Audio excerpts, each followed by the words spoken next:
Hello, and welcome to another episode of Her Head in Films.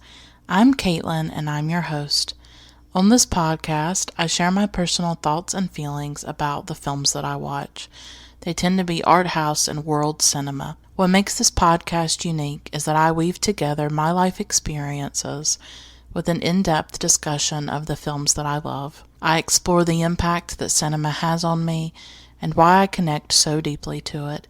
As I like to say, my head isn't in the clouds, my head is in films. This week's episode is all about Jessica Hausner's 2009 film, Lourdes. It's about a young woman named Christine. She's in a wheelchair, she's paralyzed, and she is one of many pilgrims who go to the place of Lourdes, which is in France. It's a Catholic holy site where people hope to be cured or to find some kind of healing for the things that they are going through. While Christine is at Lourdes, something happens to her, and what happens to her is the focus of this episode. I think this is an extraordinary little film that nobody talks about, but I find it very haunting, and I find it to be a very interesting exploration of religion. There are spoilers in this episode, I will warn you. I also talk about loneliness, disability, my own struggles with religion. So there's a lot in this episode, and I hope that you'll stick around and listen to it. Her Head in Films has a Patreon where you can financially support the podcast on a monthly basis and also access rewards and extras. I now have merchandise on my Patreon. There is Her Head in Films swag that you can get access to, so definitely check it out if you're interested. You can find more information at patreon.com/herheadinfilms. That's patreon.com/herheadinfilms. At one level, you get a shout out on each episode. I'd love to give a shout out to my new patron, Rachel. Thank you so much. And I'd also like to give a shout out to my longtime patrons Tyler, Max, Juan, Iris, Teal, JD, Vanessa, Spunden, Polina, Olivia, Carolyn, Jessie, Feminist Overlord, Michelle, and Lindsay. Thank you all for being patrons. I appreciate it. You make the podcast possible. So thank you so much. If financial support is not an option for you, and I definitely understand if it isn't, please consider reviewing the podcast on iTunes and or Stitcher. If you write a review on iTunes, I will share it on the podcast on a future episode, and I'll leave out your name just to protect your privacy. You can also tell your friends, your followers, people on social media, all about Her Head in Films if you really love the podcast. Or you can just send me an encouraging message or comment, or you can engage with me in a positive way on social media.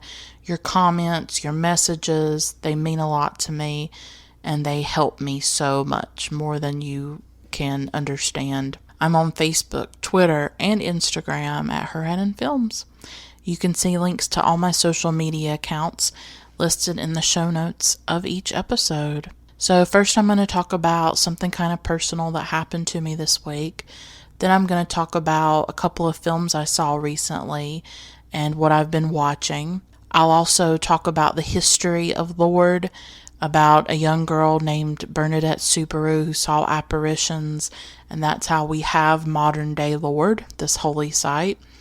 And then finally I will talk about Jessica Hausner's film, why I love it, why I think it's worthy of your time if you haven't seen it yet. I'll just talk about this film that I love so much, so let's get started.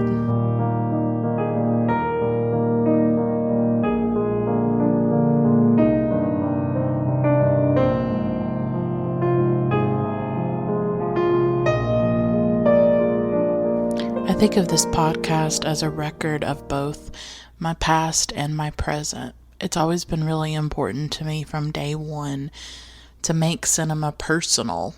I think we are so inundated by reviews and opinions and think pieces, and it can be so overwhelming. But I love every week, for the most part, bringing you one film to focus on. I like to think that's maybe not too much. And I love doing this podcast. It means so much to me. But I do want to talk about something personal for a minute because something happened to me this week and it really scared me. And I find myself still struggling with it. And it happened earlier in the week. And I was just in my house walking around, and my right foot got tangled in my left pant leg. And I just fell down to the floor really, really hard. I fell on my left side and I fell on my left knee really bad, and I fell on my left hand, which I'm left-handed, so that scared me as well. And it happened so quickly. Within a few seconds, 1 minute I was walking, and the next I was on the floor. My dog ran up to me, and I was alone. I was by myself when this happened. I am very lucky that I didn't break anything. I didn't hit my head. It could have been so much worse. But I find that the emotional part of it has been hard for me. I hurt my hand and it was bruised really bad, and my left knee hurt. I put some ice on it quickly. I took some ibuprofen. And so physically, I'm okay. But in my mind, because I struggle with anxiety especially, I've for days been thinking about, oh my God, what if I had hit my head? What if I had broken something? I don't have health insurance. What would I have done? Yeah, you can go to the ER for emergencies. Say I had broken something and I needed a cast. I'm sure they would have put a cast on it. But what about the aftercare? What about weeks and months or whatever down the line? Where would I have gone? What would I have done? I think about the precariousness of my life, that if something bad was to happen to my body, what would that do to me? And I got to thinking afterwards how that really sort of connects with what I'm talking about this week with Lord. I had already recorded the episode on Lord, but I got to thinking how this idea of your body being vulnerable, your body being precarious, of this is what you live in, and yet this is something that you can't always protect, and that something outside of you, or just a freak accident like what I had, can change your life forever. This could have been a moment when I could have really hurt myself the way I fell. It was bad. I've never fallen like that before, and it was scary. And I think it just reminded me of my vulnerability, and those experiences are hard for me to deal with. To remember that I don't have control over everything, and something bad can happen to you, and I fear pain. I fear getting hurt in that way. And so, even though I've physically healed, I'm okay now. Several days have passed, and I'm all right. I just find that emotionally and mentally it has really affected me. And I've tried in my mind not to go into all the what ifs. What if my mom had come home and found me laying on the floor unconscious? I think about that, and I cried after it happened because it just scared me so bad to think about what could have happened to me. So I wanted to share that story, not just because this podcast is about my life and about me and about what I go through and what I have been through, but also because it connects to Lord and to the film this week. That our bodies are always precarious, and that there is such a thin line between being healthy, being able-bodied, and then not being any of those things at all. And it's scary how quickly you can cross that line, and how 1 minute you can be okay, and then the next you're lying on the floor. I just am so glad it didn't go another way. I'm glad it wasn't worse, but it brought up a lot of fears that I have. And I just find myself sort of emotionally wounded by it, or scarred by it to some extent. It was just a fall. People fall every day, but when it's your body and when you go through that experience, it startles you, and it really stunned me when it happened. So I just wanted to share that and say that this did happen, and it's been a difficult experience. I'm getting through it. I'm finding a way to get through it. But I wanted to share something that I went through recently. And maybe you've had similar experiences. I don't know what to do with that fear. I try not to think about it too much. Try to watch films or read books and engage my mind in more productive things than obsessing over something that happened days ago and that didn't go badly. But there's just that sense inside of me, that fear that is always there to some extent, that we're so out of control in the world and there's so much that we don't have power over. And I think that's one of the root things of my anxiety and why I struggle so much with it. I don't know what to do with that fear. I don't know how to silence it or calm it down, because it's always going around in my head. It's always pulsating throughout my body, that fear. Lord is not necessarily connected to that, but I just think a lot about the vulnerability of our bodies and how frightening it is. And I think Lord is engaging with that, as you'll see over the course of my discussion and exploration of the film. So I just wanted to share that with you. This year, 2018, has been intense. Earlier in the year, my mom was in the hospital. That was a difficult thing to go through. She got a bad case of bronchitis. And then we moved. That was stressful.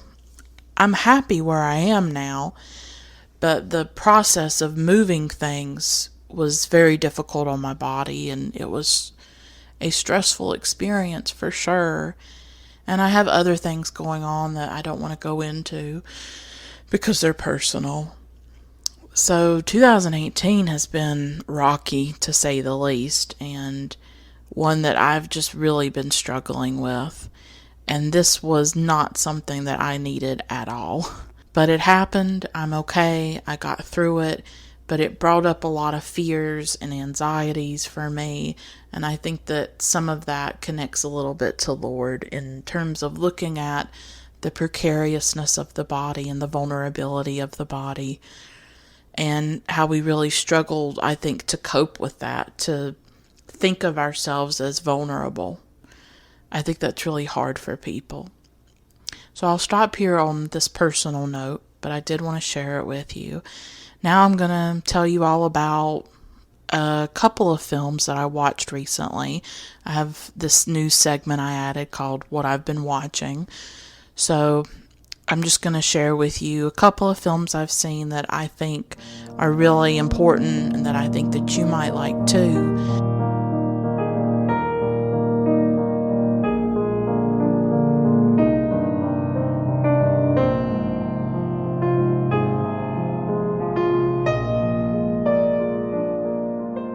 I recently added a new segment of the podcast where I talk about what I've been watching.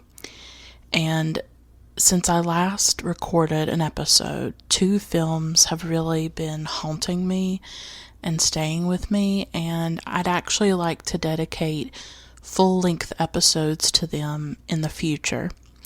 But for now, I just want to mention them to you because I don't know when I'll be able to do those episodes. But I have a very long list of films that I want to cover on the podcast, and I've added these 2 to them. So in the future, I definitely hope to go deeper into them. But for now, until that day, I want to tell you about these films, and I really want to urge you to watch them or seek them out, or just see them if you have a chance to. The first one is called Under the Sand, and it's from 2000, and it's directed by Francois Ozon. And it stars Charlotte Rampling in one of her most powerful performances, I think. I would liken it to what she did in Andrew Hayes' 45 Years, which is a really powerful film that she's also in. In Under the Sand, Charlotte Rampling plays a woman named Marie. She and her husband go on vacation and they go down to the beach. She ends up taking a nap, sort of nodding off, and she wakes up and her husband isn't there, and he has disappeared. She does not know what has happened to him, and the film is about the aftermath of that. Did he go into the water? Did he drown?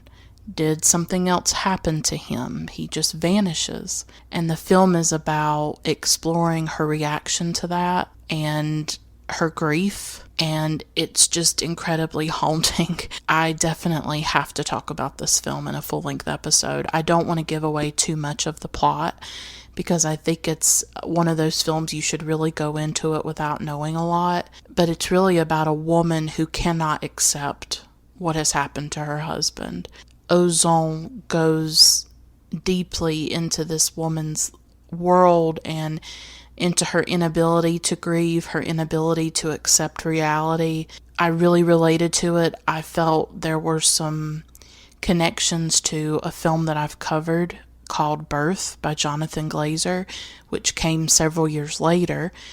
But I do wonder if Jonathan Glazer was perhaps inspired by this film, because both of them are mining sort of similar territory of a woman dealing with a husband who, the loss of a husband and grief and things like that. And so that's why this film is so powerful for me.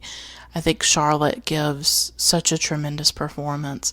Again, I don't want to go into too much detail about it, but I would absolutely urge you to watch this film. The second film that has really been haunting me is one that I didn't know about until recently. I saw it on a site called Mubi. That's also where I saw Under the Sand. And it was just sort of a happy accident, I guess, that it was about to expire, because if you know Mubi, they only have films for 30 days, and then the film is gone. So I saw this Ken Loach film. It's directed by him. It's from 1971, and it's called Family Life. The description looked interesting, but I had never heard of this film. I had never read a review of it. But these are sort of the accidents or the discoveries that I live for. I absolutely live for this. When you just come across a film randomly, it looks interesting, you check out the trailer maybe, sometimes I do that, and you watch it and you're just so moved. You feel a deep personal connection to it, and that's the way I feel about Family Life. It's about a young woman named Janice, played by Sandy Ratcliffe. She is struggling with mental illness. It's not clear what she has. They may have mentioned schizophrenia in the film. I can't quite remember. She lives with her parents, and she has a very tumultuous relationship with them. They're very hateful towards her at times. Her father can be hurtful and violent.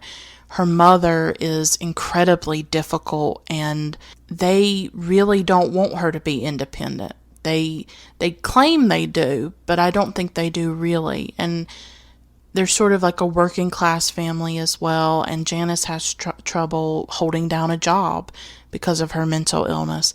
She has trouble functioning, and her parents end up sort of persuading her to enter a mental hospital, and her experiences there. At one point she becomes pregnant, and her mother really sort of forces her to have an abortion. So this is a woman who is under so many pressures by the society she lives in, where she cannot really function and take care of herself and be independent, and who also has a family that tries to squelch any kind of individuality or joy that she has. Her parents are incredibly overbearing and controlling in a lot of ways. And what I felt for Janice was a tremendous amount of empathy and compassion of this woman really being destroyed by her parents and the society that she lives in, and struggling with mental illness and not being able to cope with life and to cope with the circumstances that she found herself in. And I saw a lot of myself in Janice, because I also struggle with mental illness. I also struggle to live, to survive, to sort of function in the world. I felt a lot of identification with Janice and saw myself in her situation. And I haven't really felt that kind of connection to a character in a long time, probably not since I saw Barbara Loden's 1970 film Wanda. And it's interesting that Wanda came out in 1970 and then Family Life was in 1971. Both of these films about two different women. Wanda is set in the United States. Family Life is set in Britain by Ken Loach. The stories are different. Wanda is a different character from Janice.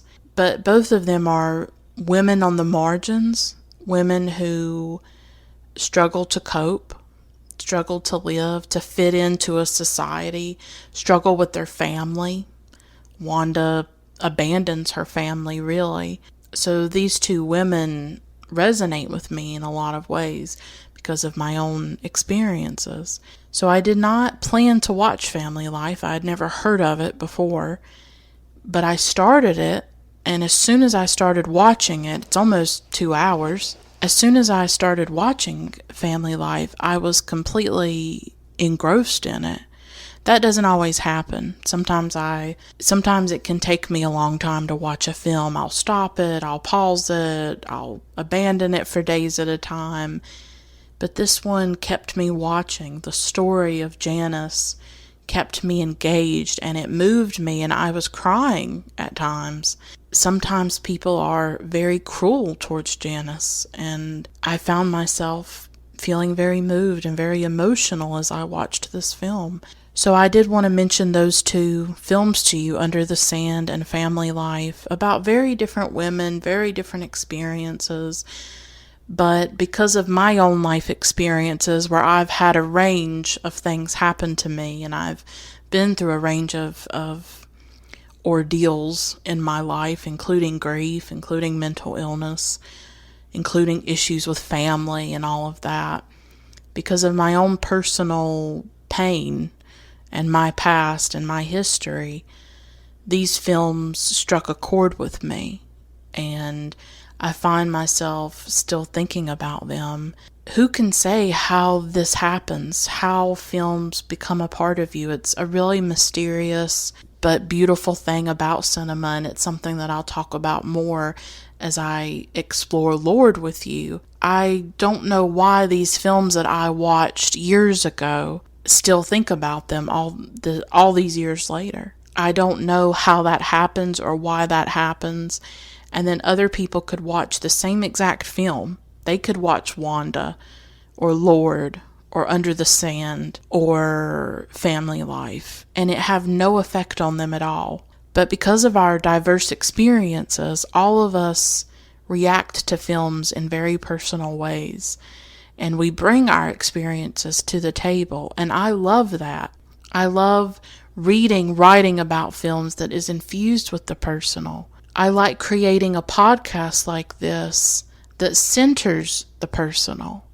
I like that because to me, films are about humanity. Films are about the human condition. They're about connection in a lot of ways for me. They may not be that to everybody, but that's what they mean to me. This is life to me, these films. And who can say why one stays with you and haunts you and why other ones don't, but then they might haunt somebody else? I think that whole process is fascinating of why certain films resonate with some people and then not with others. So that's why I like to center the personal experience of a film. I think there's a lot to explore in it. So Family Life and Under the Sand, if you're able to watch them, I urge you to do so because these films have so much to say. I think that they could maybe move you too or resonate with you too. And so that's why I wanted to mention them and let you know what I've been watching and what has haunted me. And as I said before, I would like to dedicate full episodes to these films. I'd love to go into the soul of them, into the details, into every single thing about them that moved me so much. So I have them on the list, and hopefully I'll get to them one day. But until then, I just wanted to let you know about those films. So now I'm going to talk a bit about Lourdes, the site in France, some of the history, and about Bernadette Soubirous, and just give you a little brief history of Lourdes, what it means, why it exists, and then I will talk more about the film with you.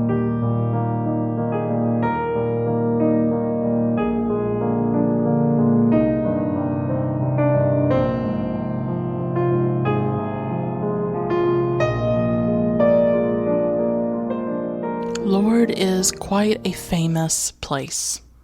Most people know about it. It's a town in southwestern France. It's known as a site where a young girl named Bernadette Soubirous claimed that she saw 18 apparitions of the Virgin Mary. Since then, it's become a holy site for Catholics around the world. It's a place where Catholics and non-Catholics go on a pilgrimage, and they go there for healing, and some of them go there to be cured. And it's actually a place that has fascinated me for a long time. I'm not a religious person. I would consider myself an atheist more than an agnostic. All through my life, I've been very interested in religion. I grew up in a small town in North Carolina. If any of you are familiar with the South, the region of the South in the United States, it's known as a very religious place. It's not known to have a lot of Catholicism in it. It's more Protestant Christianity, like Baptists and Presbyterians. And where I grew up, there were churches everywhere, churches on every corner. And sometimes I did go to church when I was very young. But from an early age, I was not religious. I never felt any kind of spirituality. I never had any kind of spiritual experiences. There was this thing in me that I knew was there, but I didn't know how to articulate it. I didn't know what to call it, and it wasn't until I got older and I discovered atheism and I read atheist writers. That was when I could finally put a name to what I believed, that I didn't believe anything. I used to be a bit more militant about my atheism, I will be honest. I used to just be really militant about it. I still think it's important to critique and challenge institutions of power, and I will always believe that the Catholic Church, especially, in the news right now, there are so many stories about sexual abuse, physical abuse, violence that has been covered up for decades and decades. That is an abuse of power done in the name of religion. I do think that religion can be a damaging thing, and I think it's damaging for a lot of people. It can breed intolerance and bigotry. Think about evangelical Christians who are very anti-gay. Think about just the different forms of religious extremism that exist in the world. So I do have a belief that religion can be damaging and it can be a negative thing in people's lives. At the same time, religion can be a positive thing in people's lives. I'm not against that, and I certainly don't criticize that. I totally understand if somebody needs religion, if they need to believe in something greater than themselves. If religion gives them a sense of meaning and purpose, it helps them survive and it helps them live, gives them comfort and solace and peace. I totally understand that. I have nothing wrong with that. My problem is when religion is forced on people. That's my problem. Is I'm a very big believer in the separation between church and state. And I don't just believe that you should have freedom of religion. I think you should also have freedom from religion. And I just believe that people's belief or non-belief should be respected and not just tolerated, but accepted. That it is okay to be an atheist. And I think even in our world today, atheism is a taboo. It's certainly a taboo in the South. It's certainly a taboo in very conservative areas of the United States. I have a lot of conflicts with religion because of where I grew up. that religion was sort of forced down my throat constantly.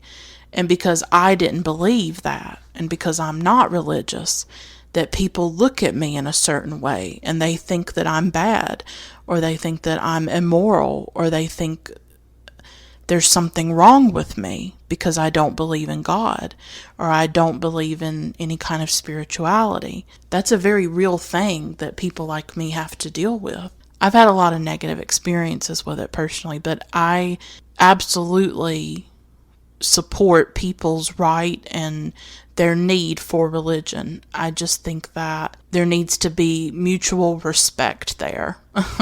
That you get to have your religion and you get to believe what you want to believe.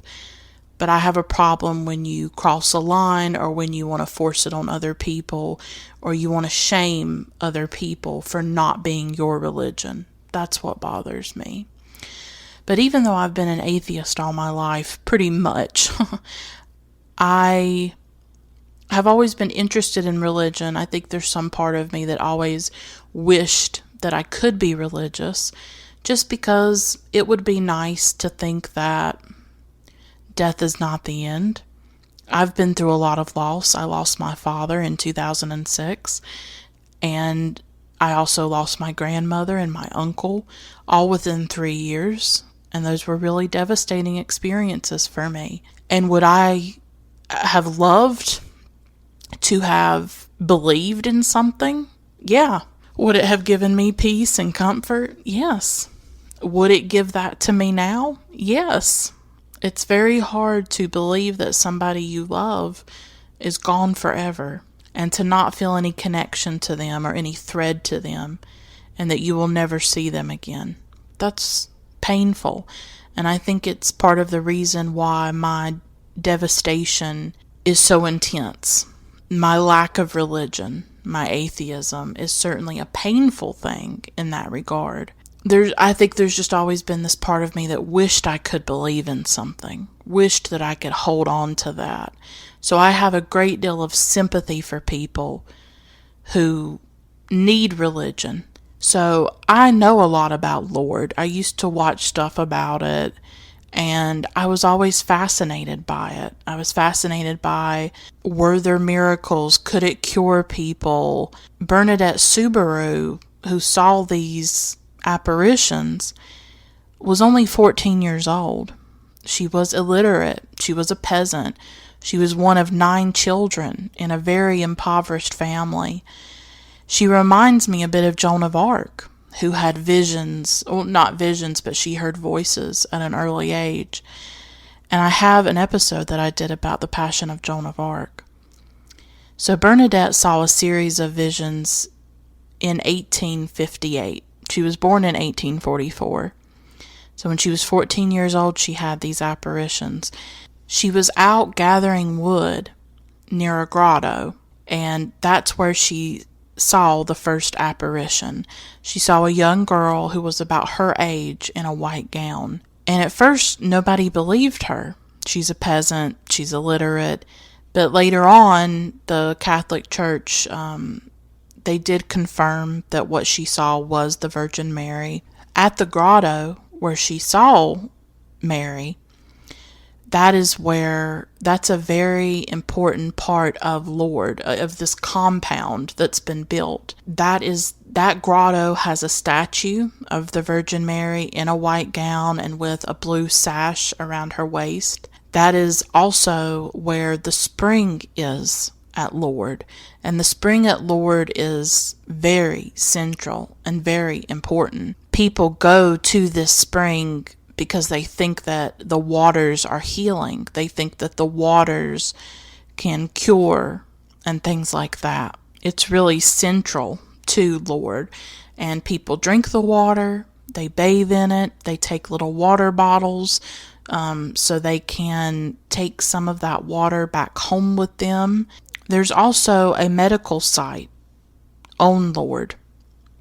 There's a medical office, and they evaluate anyone who claims to have been cured. It's made up of an international team of medical professionals who look at each case, and I think that they've only confirmed about 70 miracles or cures in the entire history of Lourdes. And I got all this information from a PBS documentary called Sacred Journeys. And it's a series where Bruce Feiler goes around and he visits different sacred sites for different religions. So there's one about Mecca. There's one about Lourdes. It's the first episode. And there's various other sites that are very important to pilgrims and people of different religions. It's actually a really interesting series. I only watched the first episode about Lourdes for my research for this episode, but I'm interested in watching the other episodes because I have an interest in faith and religion. I do watch films about it. I don't mean that I watch like Christian films, but I watch films about nuns, for instance. I have seen quite a bit of films about nuns for some reason. For instance, there's a recent film called The Innocents by Anne Fontaine, and it's about Polish nuns after World War II and how some of them were raped by the invading Soviets, I think it was, and how some of them became pregnant. And so it's about that story. It's actually based on a true story. So Lourdes interests me. Films about faith and religion interest me, but I'm interested in films that also sort of critique religion or challenge it a little bit, or approach it from maybe a secular way or a non-believing way. I don't watch like Hallmark movies or anything like that. But I am interested in some of these questions about faith and religion.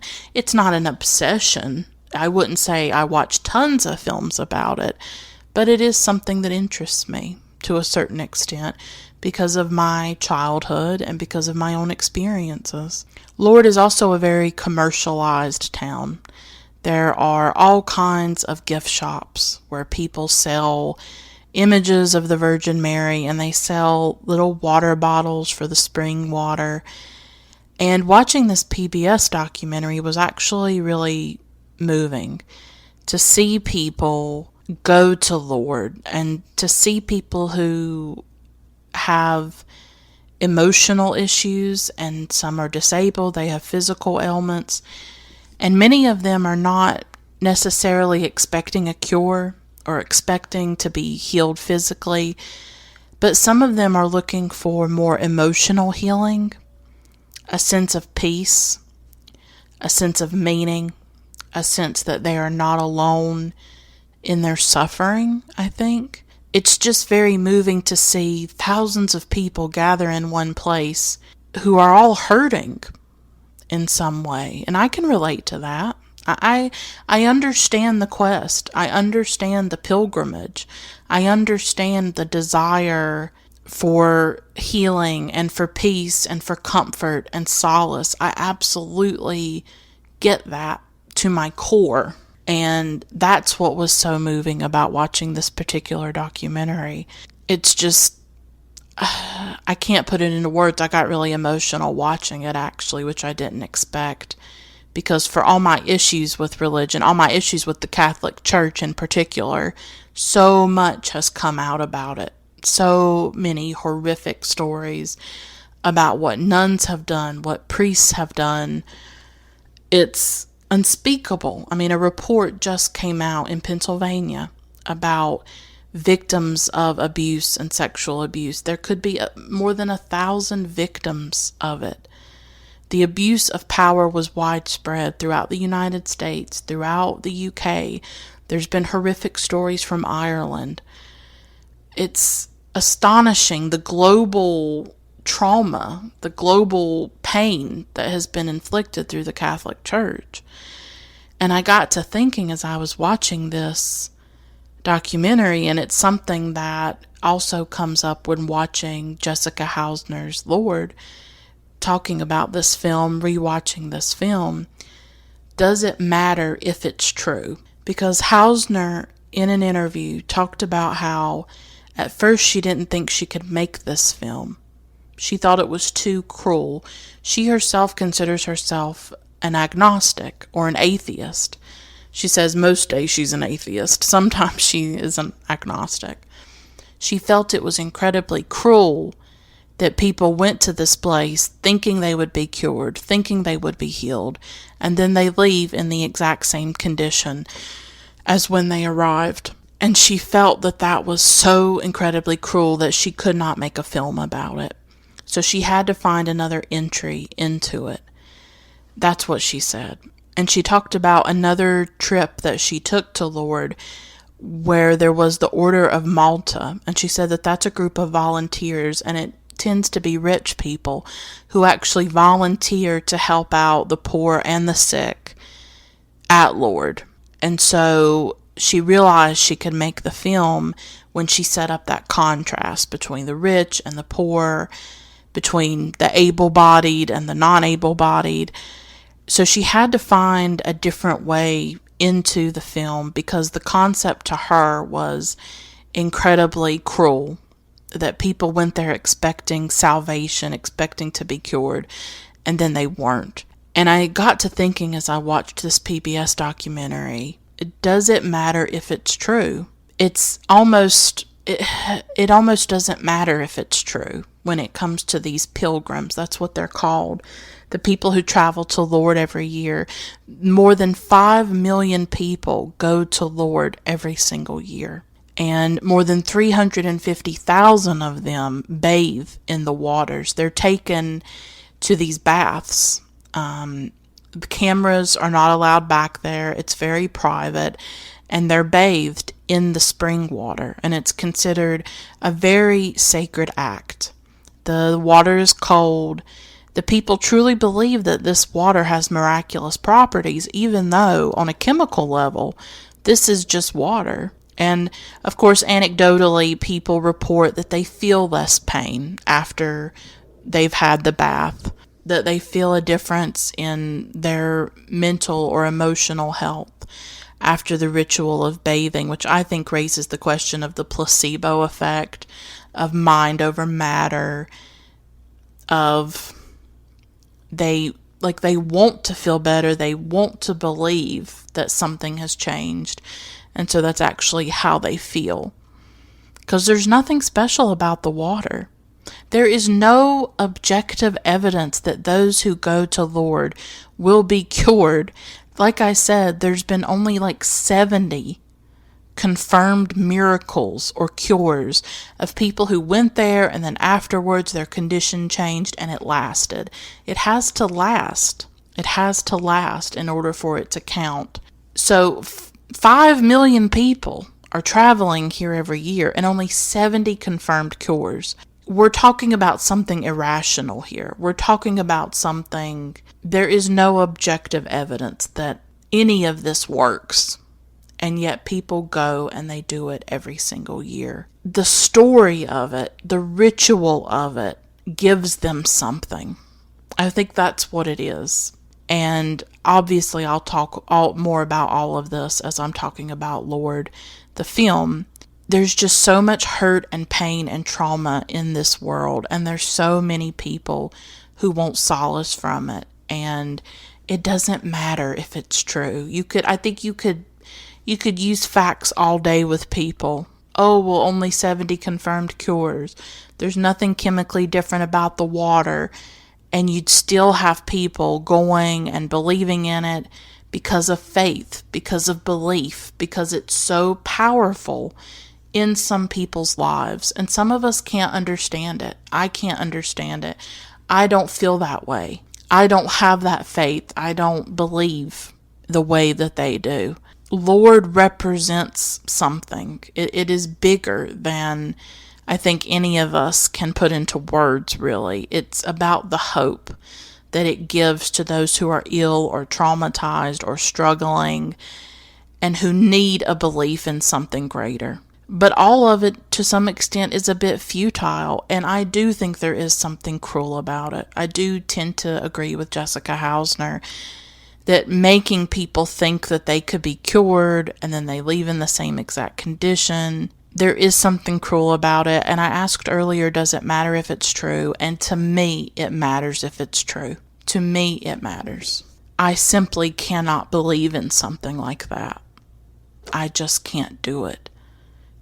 To me, it does matter. But to the people that go to Lourdes, it does not matter. The Catholics and the non-Catholics. And there's just a mystery there, I think. There will always be, I think, a mystery at the heart of faith and religion. For those of us who are outsiders, for those of us who do not believe and who do not understand it, we're sort of always on the outside looking in. Obviously, we don't believe that Bernadette saw those apparitions. We don't believe that the Virgin Mary showed herself to Bernadette. We don't believe that that wafer that people put on their tongues is the body of Christ. But the people who believe these things do believe it. And it's mysterious to me. It will always be mysterious to me how people believe these things. I've always been interested in it. I used to watch things about the Amish when I was growing up. I used to watch things about religion, about Catholicism, about stigmata. I used to watch stuff about that. Things about Lourdes. I've always been interested in these stories. It's not exactly the same thing, but I've also always been interested in cults, and in Jonestown, for instance, and just different. But I have always been interested in people's desperation to believe in something, because cults represent that. They represent a need on the part of people to believe in something, to connect with something greater than themselves.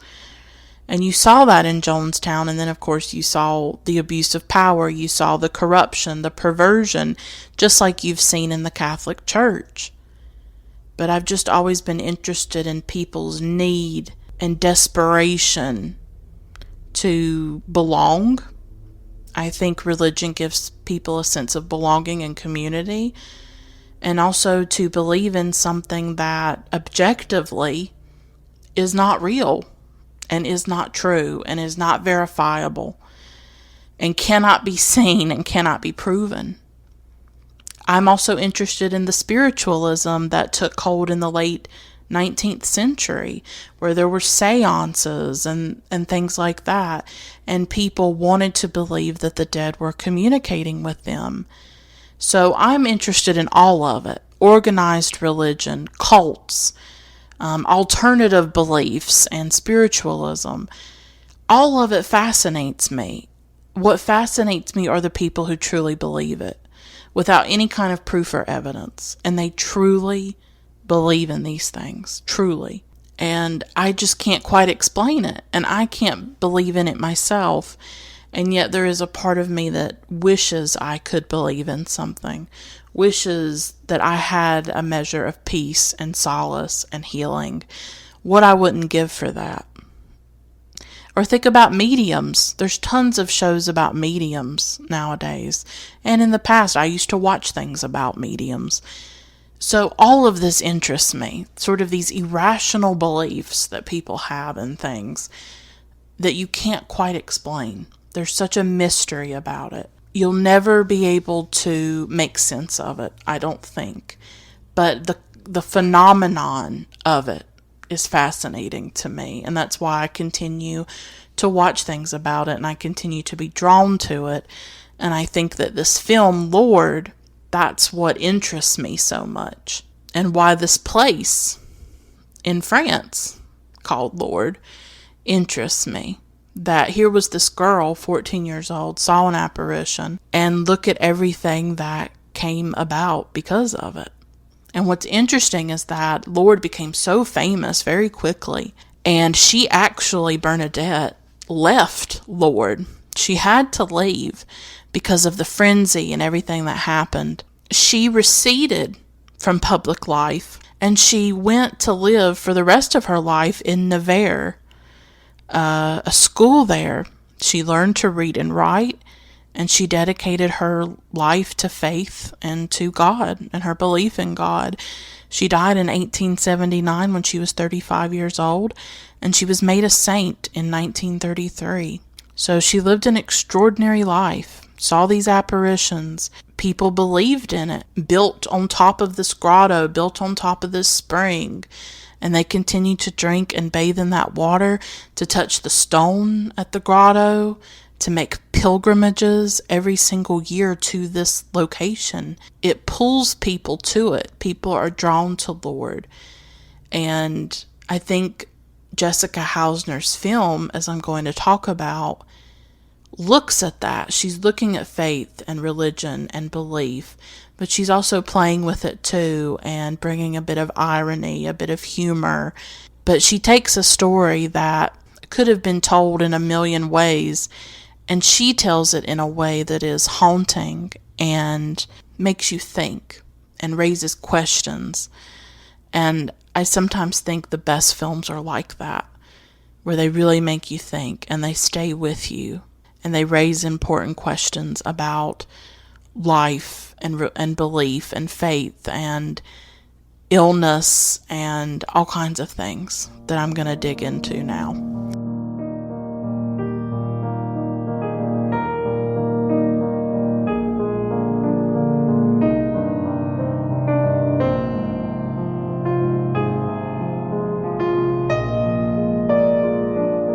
Lourdes is directed by Jessica Hausner. I don't know if she is a very well-known director. She's an Austrian director. I've seen a couple of her films. I've seen Lourdes, obviously, and I've also seen a really good film that she did called Amour Fou, and it's about the German writer Heinrich von Kleist. It's a really great film. I love that one. But Lourdes, I saw it several years ago. It's just always stayed with me, and I feel like I say this about every film on the podcast. When I think about films that I want to cover, I take into account films that I've seen years ago that I still think about. I think that says that something about a film needs to come out, that I need to talk about it, that it's gnawing at me in some way, and Lourdes has been that kind of film. As I said previously, I'm interested in films about faith. I'm interested in films about religion that look at it in a complex way, that sometimes look at it in a critical way, a questioning way. And I think Hausner certainly does that. It's interesting to note that Lourdes, the film, was actually filmed at Lourdes. It is shot there, it's set there, and that was actually a big deal. It's quite rare. The last time a film had been shot on location at Lourdes was more than 20 years ago, or at least 20 years before this film. So that lends it a certain amount of authenticity and credibility, that these characters are existing within the actual place and location of Lourdes. As I said earlier, Hausner was not sure that she could make the film. She thought it would be very cruel, but when she thought about the class differences of the volunteers being people with more money and then the pilgrims not having quite as much, there's a lot of contrasts in the film. The class is one of them, but also disability is a big one, where the volunteers are able-bodied. They're quote-unquote normal. They lead normal lives. They don't have to worry about the fact that their bodies don't work properly, that they are disabled. That is, to me, a really big part of this film. And in several interviews, Hausner says that the film is like a fairy tale and also a parable. I'll put the interviews with Hausner in the show notes of this episode. I only found like 2 interviews that she had done related to Lourdes. And in one of them, for AustrianFilms.com, she said, quote, "We all have an underlying hope inside which cannot really be explained. We live our life and try to find a meaning in it and happiness, ignoring the fact that it will come to an end," unquote. She also says, quote, "I'd have to say that the theme of believing in miracles inspired me to make this film in part, but not so much the belief itself as the hope that something that completely reshuffles the cards can happen in your life," unquote. So she was drawn to this idea that people believe in miracles. They believe that something irrational could happen to them that could completely change their life. And she wanted to explore that. She wanted to explore what that could mean and how that would play out in a film. For me, what drew me to this film was two things. First of all, the way it looked at faith and religion in a really critical and complicated way, and also in a mysterious and haunting way, I think. The second is the way that it looks at disability. And this is a topic that really interests me, and I've done previous episodes about disability, whether it's about the diving bell and the butterfly and locked-in syndrome. Those are two films about Jean-Dominique Bauby, who was a magazine editor who had a stroke while he was driving, and it incapacitated him and paralyzed him, and he had what's called locked-in syndrome. He could not move except he could flutter his eyelid, one eyelid, and they devised a system so that he could write his memoir, and it's called The Diving Bell and the Butterfly, and it's an extraordinary story. Julian Schnabel's film called The Diving Bell and the Butterfly is an extraordinary film. I still love it.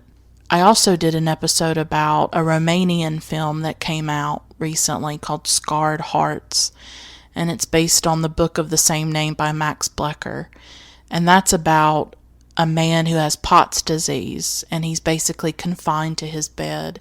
And so I'm very interested in stories about disability, about the degradation of the body not functioning properly, and how painful that can be, and having your health taken away from you, because that's something that profoundly resonates with me in my own life. Before my father died in 2006, he had a lot of health issues.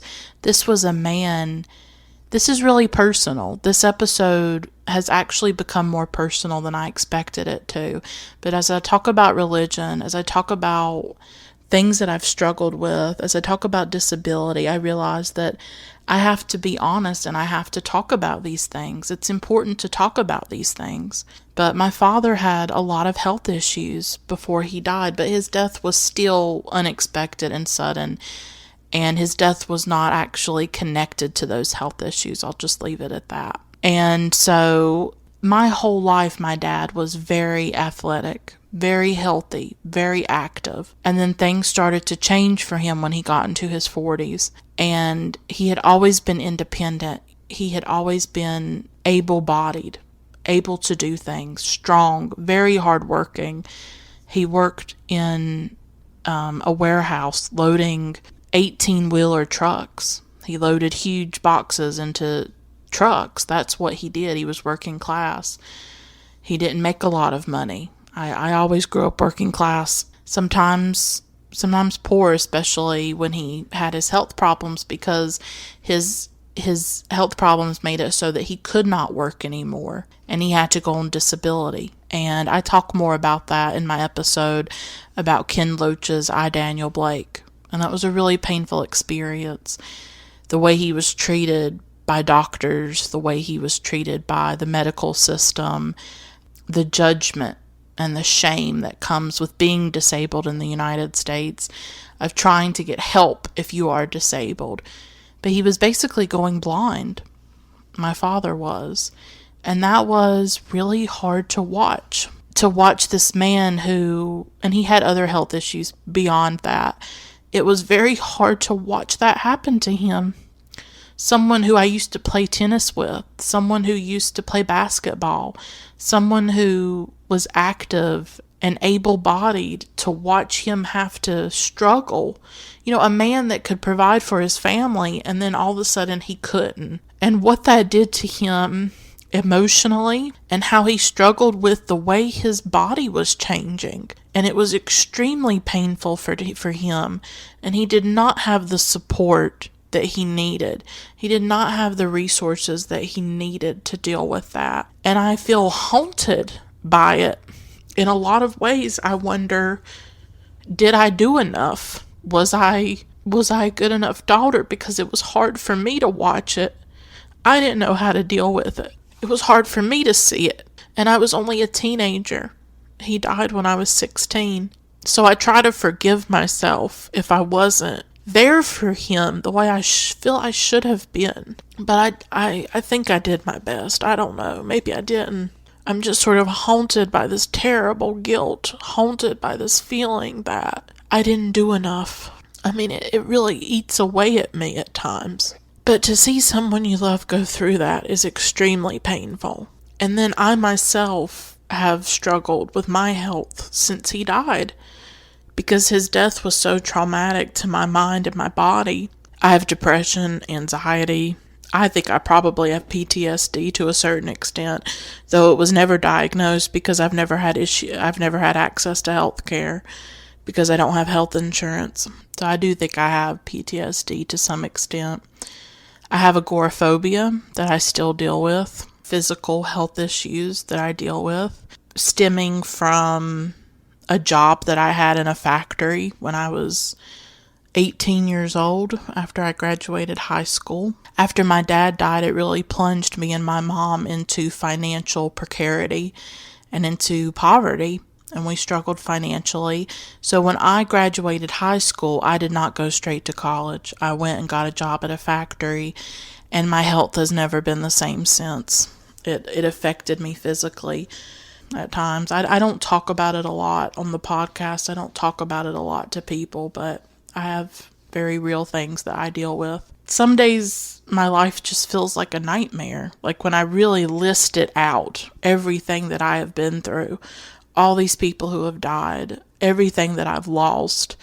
Losing my health has been really difficult too, that I'm 29 years old and I just don't have the health that other people my age have. I'm not able to do the things that they can do. I can't live the way that they live. I'm isolated. I'm alone because of it. It isolates you. And so this film is about faith. It's about disability. And it's also about loneliness. It's about a woman named Christine, and she's played by Sylvie Testu.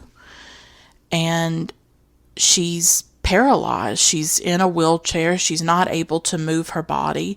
She can't move her arms or her legs.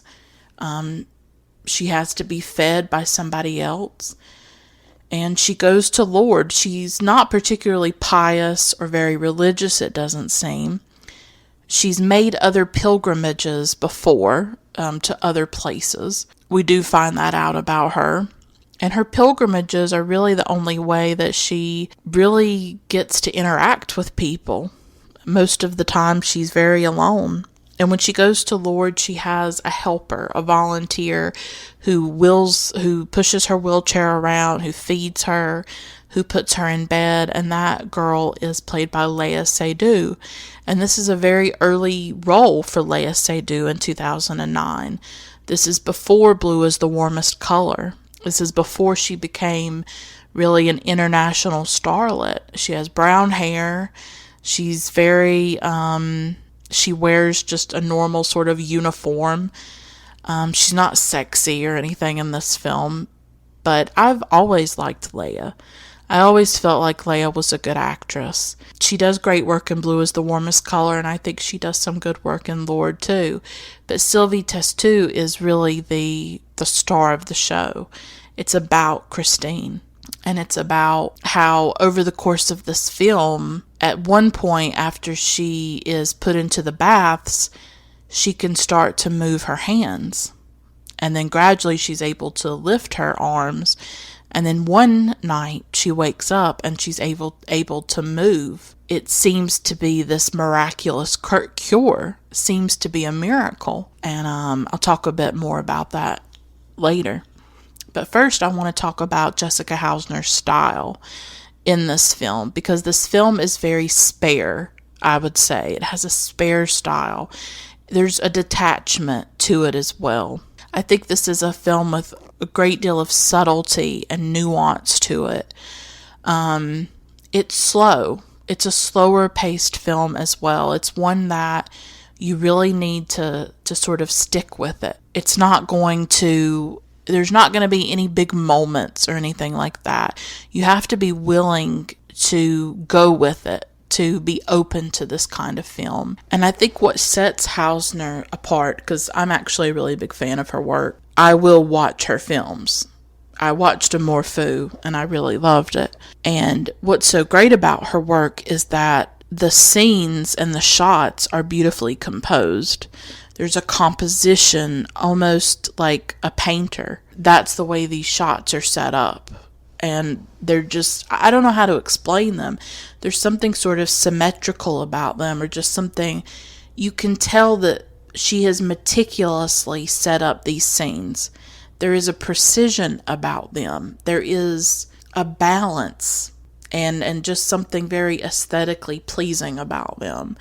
The colors are very muted in the film, and there are certain colors that recur throughout the film. She has this very muted sort of color palette with red and white and green. Those are sort of the primary colors of this film. So her style is very muted. It's also very detached. And I also noticed how I'm not good at talking about the technical skills of directors, but I do try to notice it. And with this film, I noticed how a lot of the shots were very, I don't know what the word would be, sort of off kilter, the way that she captures the characters in the scene. That it's not just a full-on close-up, that often Christine is like on the side of the frame, or she's at a distance and things like that. She just has a unique style, I think. One that sets her apart, and one that makes this film linger because it's subtle, and she just allows the story to take place. She doesn't force anything. She lets her characters just be, and it's very naturalistic in a way as well, even though at the same time it's precise, meticulously composed, beautifully balanced. There's also a naturalness about it too. The film captures Lourdes, I think, in a really interesting way. There's this scene where the pilgrims are being wheeled past one of the gift shops. And so that shows us sort of the commercialization of Lourdes. And we see them eating in a dining hall. We see the rituals that take place throughout the film, especially when they go to the grotto, they touch the stone. We go into the baths. She shows the baths, and where the spring water is poured over people's bodies. And Christine has those baths twice. And it's after the second bath that the supposed miracle happens.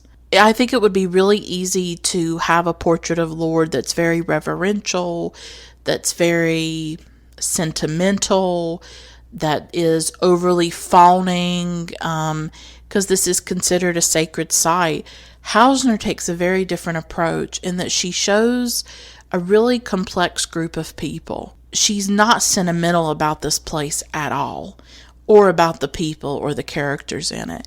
She shows the group of pilgrims that Christine is part of. She shows like catty women who are always sort of gossiping. She shows the Leia Seydoux character, whose name is Maria, shows her as a young girl. I would say Leia was probably 19 or 20. She comes off very young and immature because she doesn't want to be there, really. Who knows why she's volunteered? She wants to just be a young girl. She wants to flirt with boys. She wants to go off and do things. And she lets Maria be that way. She lets Maria just be your average teenage girl, or, a young woman. And so at times we'll see her not really wanting to help Christine. At times she's feeding her, and you can tell that she'd rather be anywhere else. We see her flirting with the boys, smiling at them. She has a crush on a man named Kuno, who's played by Bruno Todeschini. And so that's sort of an ongoing thing where she has a crush on Kuno. And Kuno's kind of an important character in the film somewhat. So there's a bit of humor to the film, that it doesn't show Lourdes in some reverential way. It doesn't try to sanctify these characters. or make them into victims or make them into saints or anything like that. It actually shows them in a really complex, sometimes funny, sometimes dark way. Because when Christine has that miracle cure, you would think people would be really excited and happy for her. And it's actually the opposite. After she has the cure, there's actually a lot of jealousy. And Hausner wanted to look at that. She wanted to look at how obviously people would wonder why her and not me. And that's what the characters around Christine are wondering. Oh, well, why was she cured? Why is she able to walk and I'm not? And think about the cruelty of it, really, if you were to witness a miracle like that. That here you are still disabled, you are still hurting, you are still in pain, and you watch somebody have theirs completely disappear. And you would wonder. And another strength of this film is that it raises questions about religion through the characters. Because at one time, one of the characters says, if God is powerful, all powerful and good, why is anyone ill at all in the first place? Why is there suffering? Why isn't everybody cured? And there's a priest there. And periodically the pilgrims and the people part of the group will go up to the priest and they will ask him, well, why is this person not cured or things like, just ask him different questions. So Hausner lets her characters be real and authentic.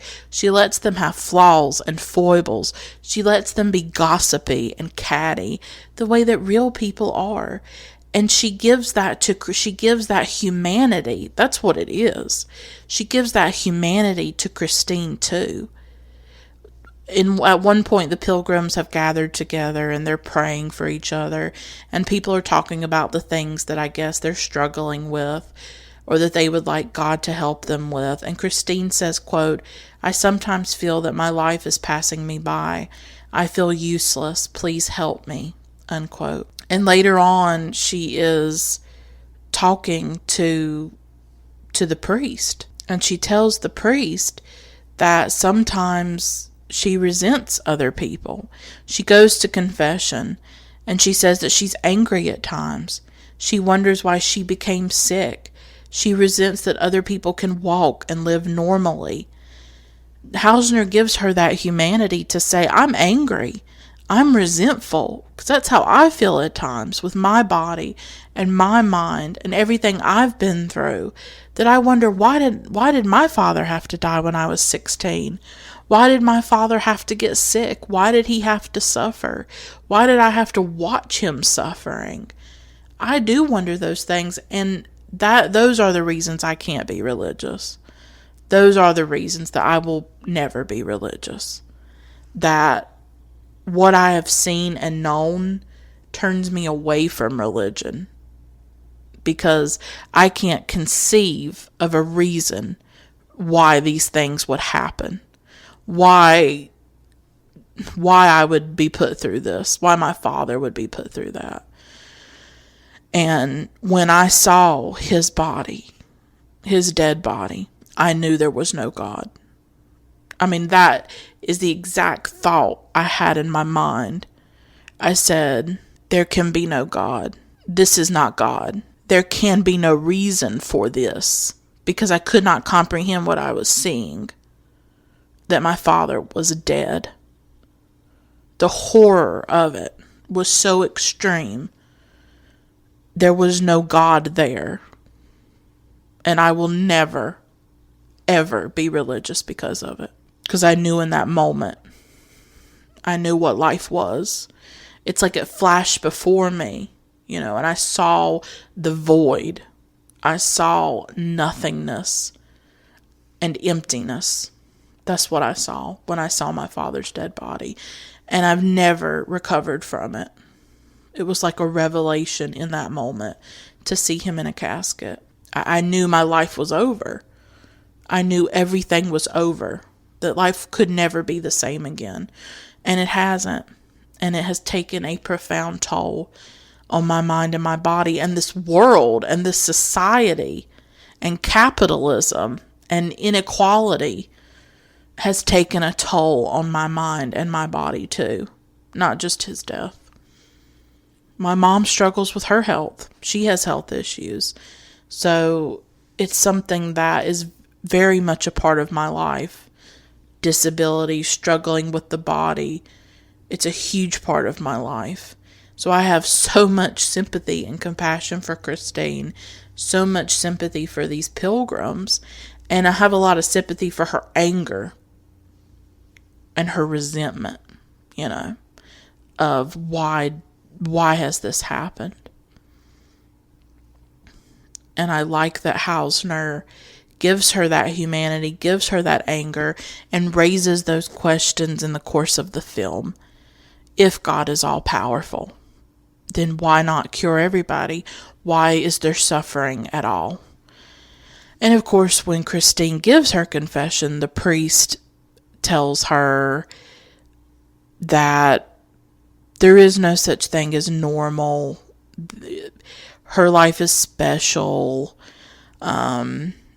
Basically telling her that there is meaning in her suffering and things like that. I find that kind of attitude really dismissive.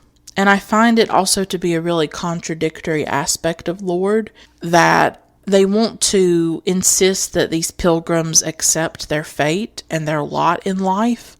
That's a big thing throughout the film that the priest says, that the volunteers say, that they never want people to think that they're going to be cured, that they're going to be healed. They emphasize that it's more about spiritual healing or emotional healing. And they also insist that the pilgrims really accept their fate and accept their lot in life, accept their suffering.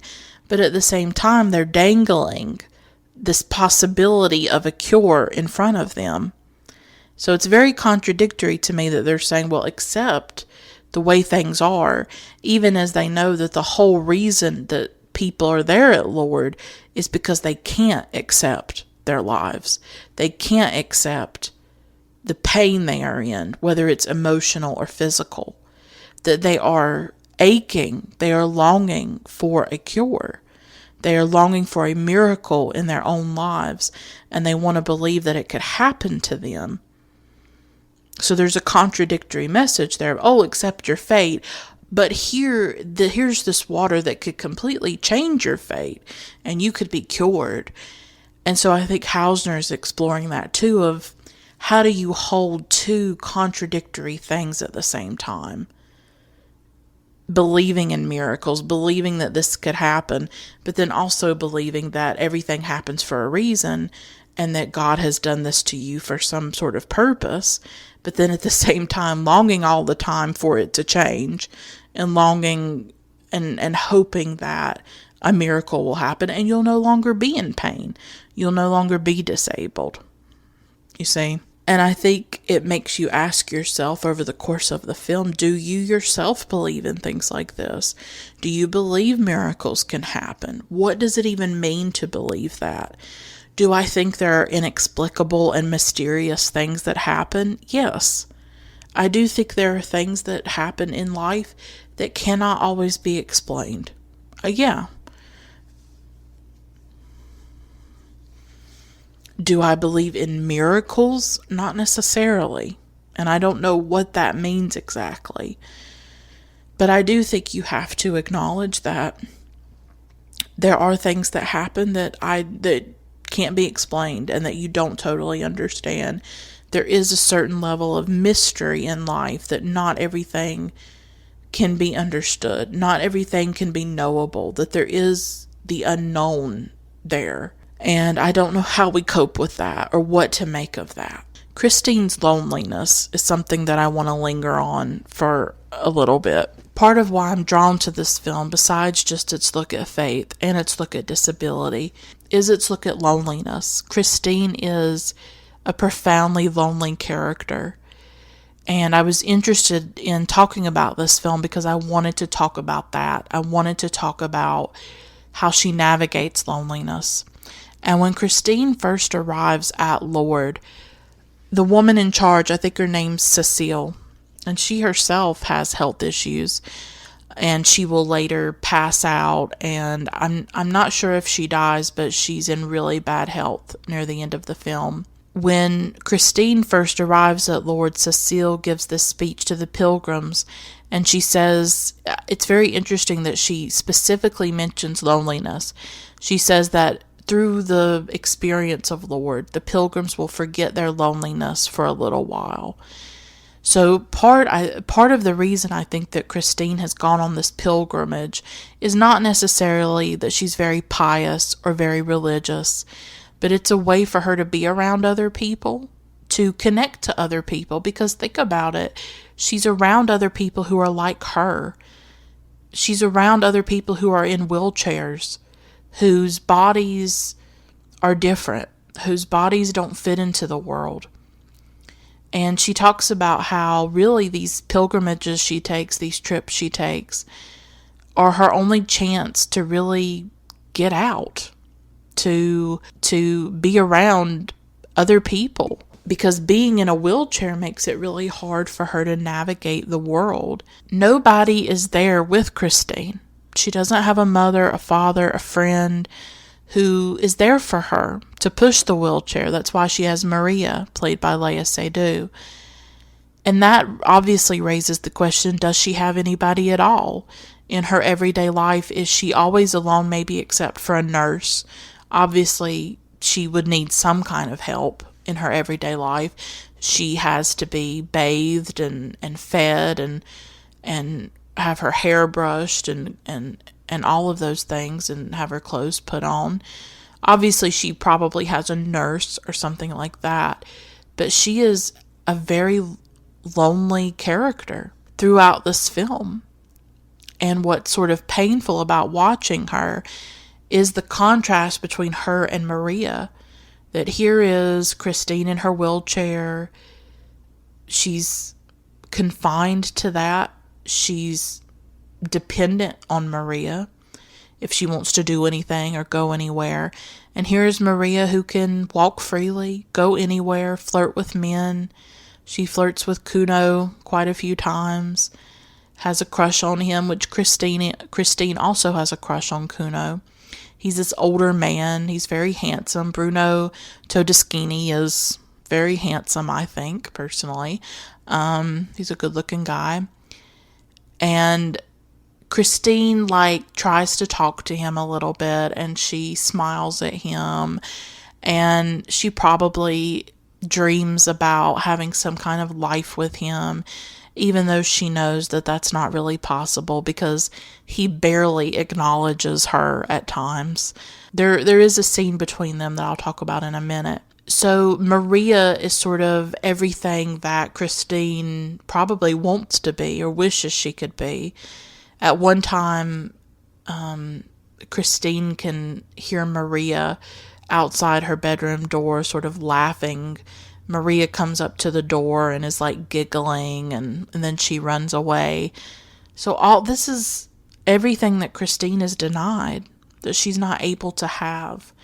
All around her, she sees people living in a way that she can't live, and that's profoundly painful for her. And her loneliness is total, except for when she's with Maria and the other pilgrims. She's really only touched by Maria, who combs her hair, feeds her, puts her to bed. And there's just something so heartbreaking about that, the way she's not touched, the way she is denied that, of just human touch, and denied a certain amount of humanity. The way that Kuno and the other men and boys just sort of ignore her, they barely speak to her. But there is this scene where Kuno, he actually, for once, stops to talk to her. He engages with her for the first time in the film. And he had actually been on a previous trip that she took to Rome. And he asks her if she prefers Rome or Lourdes, and she says that she prefers Rome. She really loved that trip. She says that it was more cultural. And then he briefly and suddenly places his hand over hers, And you can tell that she looks very jolted by it, that she's not prepared for it or used to it.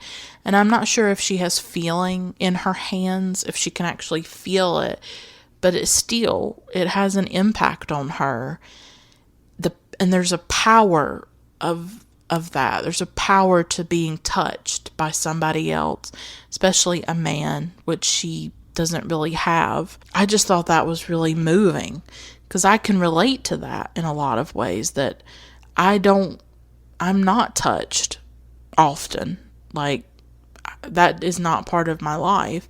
I don't have friends. I don't have a lot of connections to other people in my everyday life. I'm very isolated, very alone. So I understand what that's like, that when somebody suddenly touches you in a way that you don't expect, that it just sort of affects you. I mean, I still can remember times from like my childhood or times when I was at school when people unexpectedly touched me, because it was so rare in my life to be touched, and it still is. And so when it happens, it's like I remember it forever. I remember it when somebody touched me.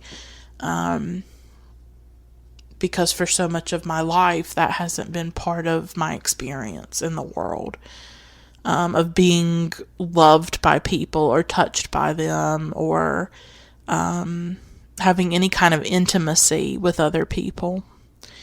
So I really related to that scene when she just was so overpowered by Kuno touching her in that way. When the magical cure happens, when the miracle happens with Christine, you see the difference between the before and the after.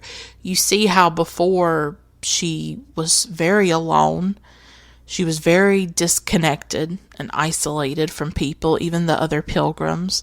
And then you see afterwards, when she can walk and she can dance, she's much more talkative with people. She's much more engaged. She feels like she's one of them. I will say that she goes to the medical office after her miracle cure, and the doctor says that her condition actually goes through phases of intensification and remission. So it's possible that she's going through a remission when she's able to move and walk and talk. She walks around with a cane, but she's still much more mobile than she was before.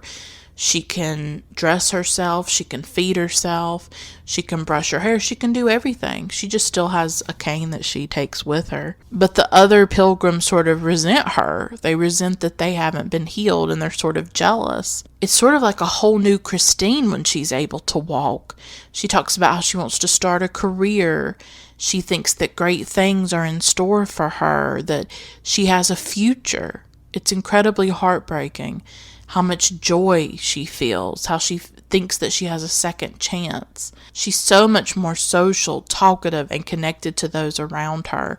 She goes on a hike with the pilgrims, and in the mountains, Kuno walks with her. They walk together by themselves, and he kisses her.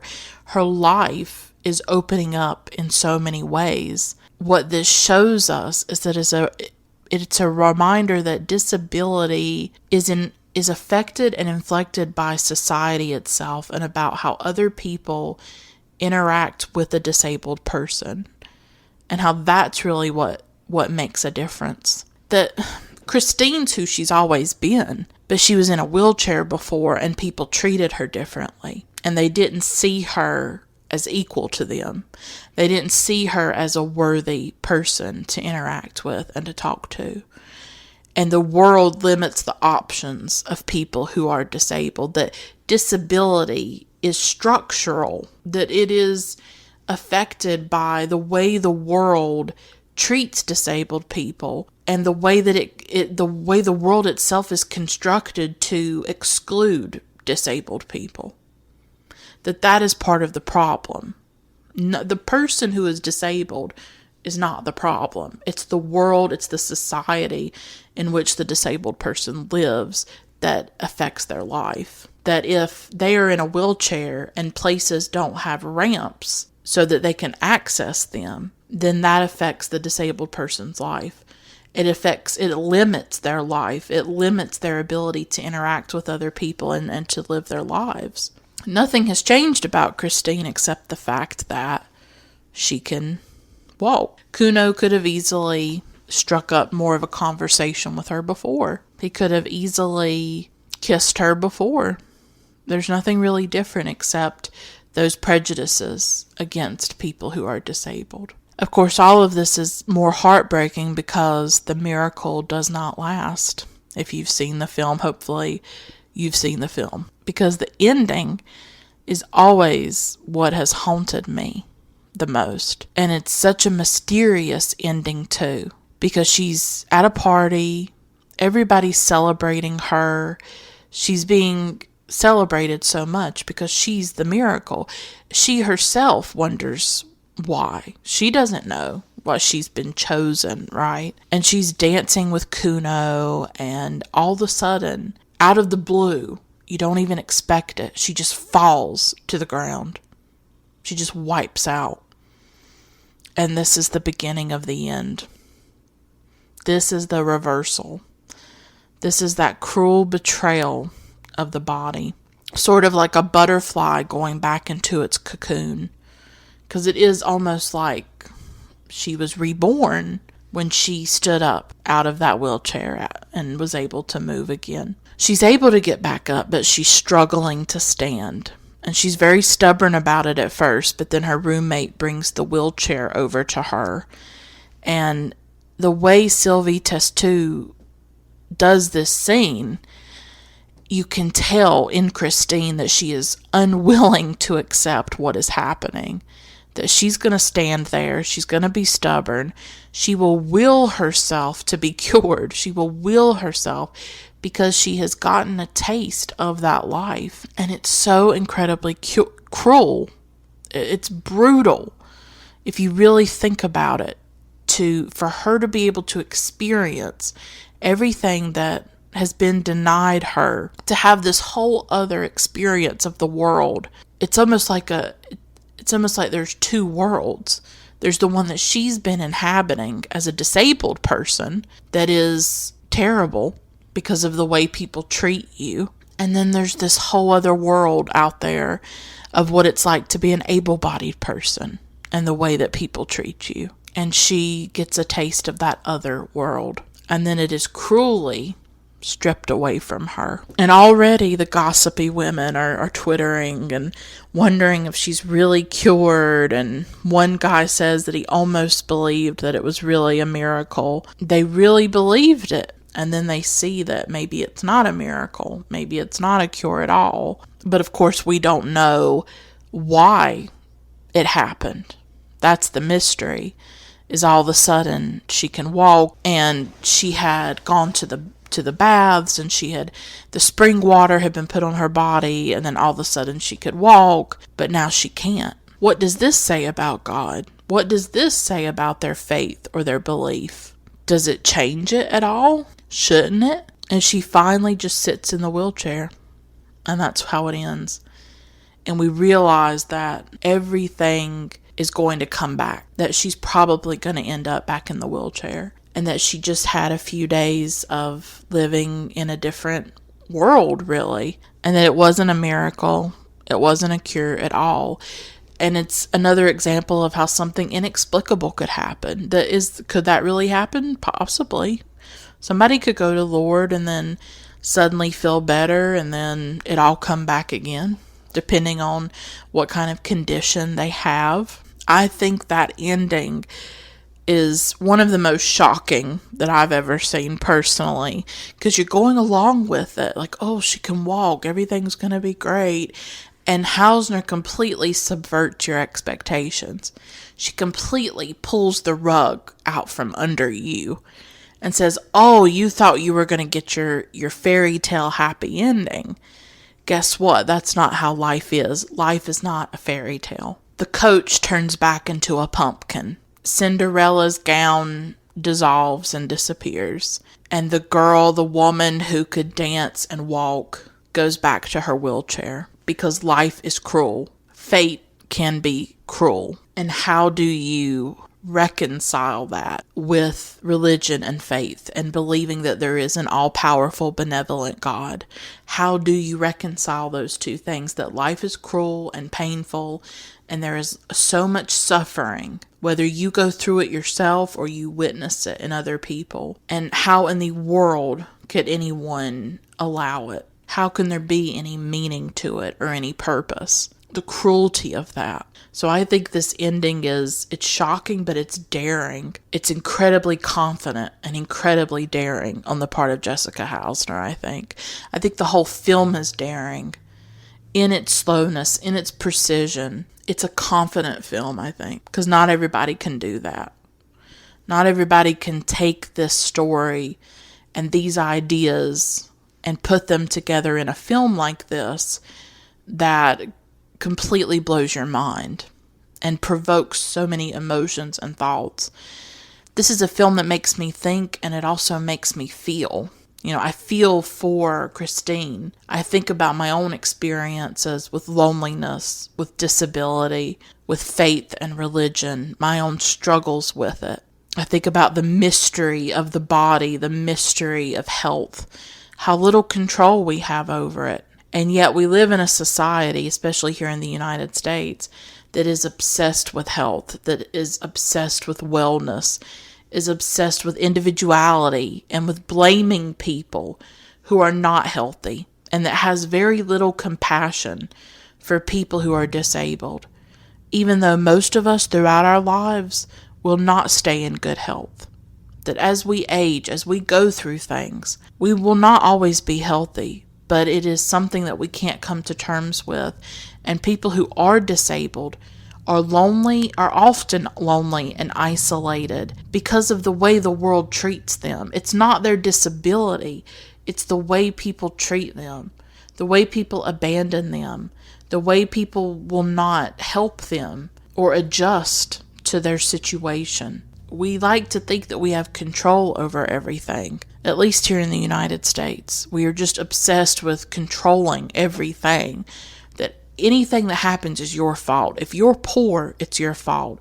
If you have bad health, it's your fault. There is judgment and blame and this very individualistic way of seeing the world that does not take into account how little we have in our control and within our power. And I want to talk a bit about something. I think there is a level of cruelty about Lourdes, and that it is cruel to make people think that they can be cured. Because I have a problem, and I think a lot of other disability activists, disability scholars would have a big problem with the obsession with being cured. Because it implies that people who are disabled are defective and there's something wrong with them. And I wonder, instead of these millions of people making this, at times I'm sure, arduous pilgrimage to Lourdes, how could that time be better spent? What are other ways that people could find healing and comfort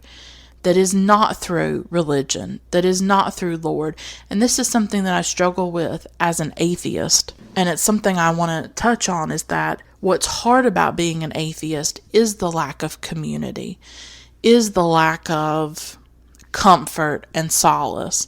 And I've had to find comfort and solace through art. That's why cinema is a salvation to me. That's why literature is a salvation to me. And writing and other forms of art. That's why I cling to them the way that I do, because what else do I have? I don't have a church to go to. I don't have a priest to talk to or a preacher. I don't have these things. I don't have this thing set up that gives me community or that gives me a connection to other people. And so I think when you are an atheist or agnostic, or maybe if you're just questioning, right, and you don't understand or know what you feel, it can intensify your isolation and your loneliness. So what religion offers to people is that sense of community, and it tries to offer easy answers at times to people as well. Go to Lourdes, bathe in this water, drink this water, and you might possibly be cured, even though there's only been 70 confirmed miracles. it gives that hope to people. And that's what they need. People need hope. But I wish that we could reconceptualize these things. I wish that the people who were going to Lourdes were maybe offered other alternatives. That instead of being told, well, go to Lourdes and drink this water and maybe you'll be healed, maybe they could be given counseling to better cope with their disability. Maybe they could be given better resources. Maybe we could think about the way our society is structured that excludes disabled people and that puts many disabled people, keeps them in poverty and doesn't help them and doesn't give them what they need to live in the world. And I think that disability activism is very important in this way, that it pushes back and it reminds us of the structural aspects of disability, of people not having access to resources, of the way buildings are built, without ramps and other things like that. There was a big thing that happened recently when the plastic straw ban happened. I don't know how many cities are doing that. I know Starbucks is trying to phase out the plastic straws. And you had a lot of disability activists speaking up and saying, hey, wait a minute. Straws make up a very tiny, tiny percentage of the plastic waste in our oceans, but straws happen to really benefit people with disabilities. Why are we focusing on this one little thing that helps disabled people instead of other causes of plastic pollution? And that was a very important discussion that needed to be had, I think. There are ways to help the environment that doesn't disempower people who have disabilities. So that's one way that I'm talking about, instead of people feeling wrong, instead of people feeling like, well, I need to go to Lourdes and I need to be cured and I need to be healed. What are other avenues that healing could be found? What are other ways? Now, I'm not judging people who go to Lourdes. I know there are people who go there who are in extreme physical pain, who have extreme trauma to their mind and their body, and they are just searching. They are searching for some kind of peace. At the end of that PBS documentary, a lot of the people who had been to Lourdes said that they felt a sense of healing and a sense of peace, even though physically they were still in the same condition. That it gave them something to go to Lourdes. The story and something about it does help people, and I would never deny that to anyone, and I would never judge anybody for getting comfort or solace out of that.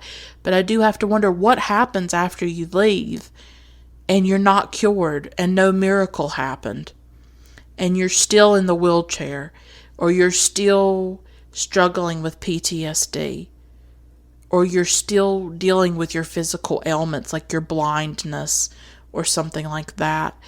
What do those people do next when maybe they thought that going to Lourdes would change them or cure them? What do they do when it doesn't? So what are alternatives?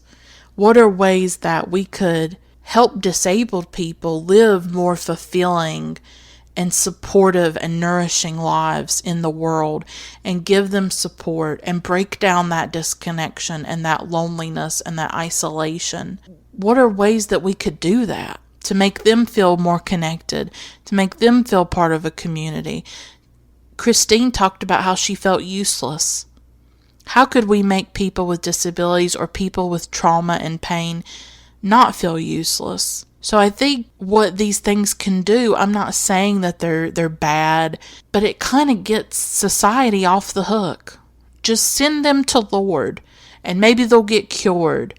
Well, it completely erases, overlooks, ignores the way that society perpetuates terrible things against the disabled, against people with mental illness and physical illness, how it doesn't give them the health care they need. It doesn't give them access to counseling and therapy that they need. It doesn't give them a support system. It doesn't give them so many things. We completely ignore that. That needs to be part of the conversation. That's what needs to be talked about. And I learned that when I saw my dad go through his issues, and he was trying to get help, and he was trying to provide for his family in some way and support himself. And he didn't get what he needed. And a lot of people don't get the support that they need to deal with the way that their bodies and their minds have changed. Because the Lord doesn't give them any of that, does it? It doesn't give them counseling. It doesn't give them help. It's an experience. It's a few days or however long with the rituals and the bathing and drinking the water and touching the stone. And then you leave. And then your life continues after that. Christine's life, I know she's a character in a film. I talk about her like she's real. But the Christines of the world, their lives go on after they leave the Lord. And they go right back to where they were before. What has changed? So, yeah, I think there is a cruelty about it. I think a lot of those 5 million people go hoping, maybe I'll be the 1 in a million or the 1 in however many million or billion. Maybe I'll be the miracle. Maybe I'll be cured. And I absolutely understand that desire and that wish. God, don't you think I wish my dad would have woke up and he had his eyesight back? Don't you think I could wake up and not be agoraphobic or not have my health issues? Don't you wish I long for that? Absolutely. I wish it could all be reversed. But that's not what life gives us. It gives us whatever we have. And we have to find a way to cope with it and deal with it. But often we live in societies that do not give us any help and do not give us any resources. And often that is what exacerbates the very conditions that we are struggling with. That if you already have PTSD or depression or anxiety or agoraphobia and you can't get any help for it, or you live in a world that has no compassion or sympathy for it, those very conditions will be exacerbated. Or if you have physical ailments and you can't get the help you need because you can't afford it, you can't get the surgeries you need. I mean, tens of thousands of people die every year in the United States because they don't have health insurance, because they have chronic medical conditions or other medical conditions that they're not getting the care that they need for them. That's a reality in this world, and it's not talked about enough. Instead of going to Lord or sending people to Lord or telling people you can wake up and be cured through a miracle, we would do better to actually care about people who are disabled, people who are in pain, who are suffering. If we could create societies that actually cared and try to alleviate that suffering. I will say one thing, that was a beautiful thing about Christine being at Lord, is that she was taken care of. They fed her, they clothed her, they brushed her hair, they put her to bed. She was with other people who were like her and were struggling. And so there was a sense of community, a sense of her being taken care of. And that was a beautiful thing about it, was that she was given that. And that she probably did feel cared for. She did feel like a person. She did feel like somebody cared. And what if we could create societies like that for people who were disabled, people who were suffering different ailments and different conditions, both mental and physical? How could we create that world? How could we create those societies? I wonder it every day. I don't know if I would live to see it, but I think it's important for us to talk about it and to try to imagine it and to try to bring it into being. I'm not sure how that would happen. Politically, the only way I think it could happen is through socialism, is through democratic socialism, a society that affirmed the value, the dignity of all human life, where healthcare was a human right, where clean air and a clean environment was a human right, where workers were taken care of and there was a safety net and a support system. I absolutely envision that with a democratic socialist society. This film is about so much, and it brings up so much, both personal and political for me, because my own life intersects with some of these issues of disability and faith and loneliness. And I'm really glad that this film gave me the space to talk about some things that I have struggled with for years and that I will probably always struggle with in my life. So I really thank you for listening to this episode. I love this film. It will always haunt me. It gets at these mysteries. There's something very mysterious about the film. I love how Jessica Hausner does not give us any easy answers.